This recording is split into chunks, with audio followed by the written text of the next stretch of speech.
તૃપ્તિ, good morning. કયા sectors, કયા Stokes કે જે બ્રોકરેજ હાઉસીસના રડાર પર છે? ગુડ મોર્નિંગ ચાની. આજે શરૂઆત હું ખાસ કરીને ડેફિનેટલી સેક્ટર પર જ કરીશ. તો આપણે જે પરિસ્થિતિ અત્યારે જોઈ રહ્યા છે ગ્લોબલ લેવલ્સ પર, તેને કારણે કરીને ગેસ ડિસ્ટ્રીબ્યુશનમાં જે પ્રોબ્લેમ થઈ રહ્યો છે તેના પર જ નમૂનાનો એક રિપોર્ટ આવતો જોવા મળી રહ્યો છે.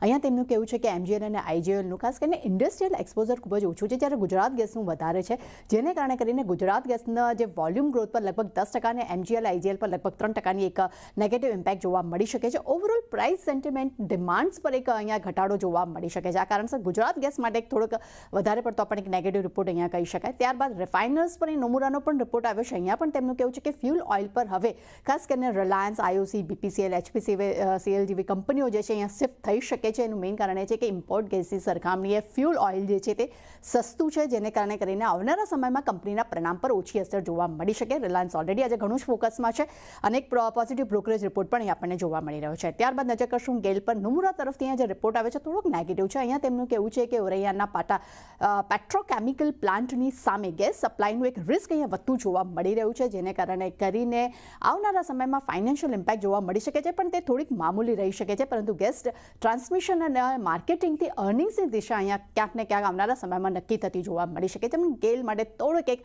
સાવચેતી ભર્યા વલણની વાત તેઓ કરી રહ્યા છે. કોલ ઇન્ડિયા પર નજર કરશું. જેફ્રેસ તરફથી ખરીદારીની સલાહ છે. લક્ષ્યાંક વધારીને 485 રૂપિયા પ્રતિ શેર કર્યા છે. અહીંયા તેમનું કહેવું છે કે FY 26-28માં અર્નિંગ્સમાં 9% CAGR ગ્રોથની તેઓ અપેક્ષા રાખી રહ્યા છે.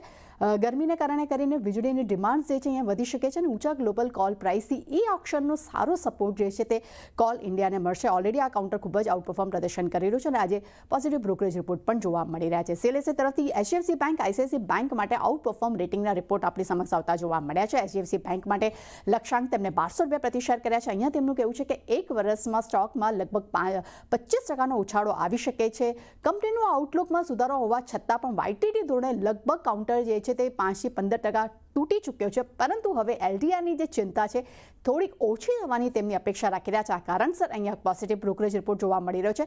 ICICI બેંક માટે તેમને ટાર્ગેટ 1700 રૂપિયા પ્રતિ શેર કર્યા છે. અહીંયા પણ તેમનું સેમ એ જ કહેવું છે કે આ કંપનીમાં પણ લગભગ 25% સારી એવી તેજી જોવા મળી શકે છે.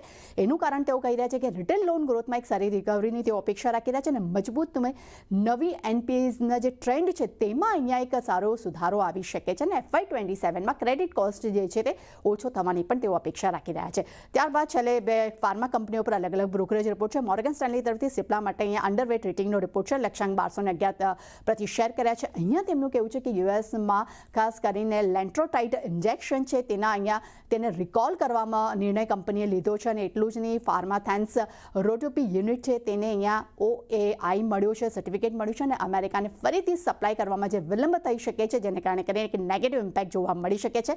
છેલ્લે નજર કરશું ગ્લેનમાર્ક ફાર્મા, HSBC તરફથી ખરીદારીની સલાહ છે. લક્ષ્યાંક 2600 રૂપિયા પ્રતિ શેર કર્યા છે. અહીંયા તેમનું કહેવું છે કે જીલી ફોરેવેન્ટ 44 MCGને USFDA પાસેથી એક મંજૂરી મળી છે, જે ખૂબ જ પોઝિટિવિટી ધરાવી રહી છે અને યુએસમાં સતત મંજૂરી કંપનીને મળી રહ્યું છે. તે ખૂબ જ એક અગત્યનું ટ્રિગર અહીંયા જોવા મળી રહ્યું છે. એટલે ચાની ડેફિનેટલી ઘણા બધા બ્રોકરેજ રિપોર્ટ છે. એટલે ડેફિનેટલી આજે રિલાયન્સ ફોકસમાં રહેશે. તે સિવાય ફાર્મા કંપનીઓ પણ આજે રડારમાં જોવા મળી શકે છે. જી, આ બધા સ્ટોક્સ પર આપણે સેક્ટર્સ પર ફોકસ રાખીશું. તૃપ્તિ, આભાર આપનો સમગ્ર માહિતી માટે.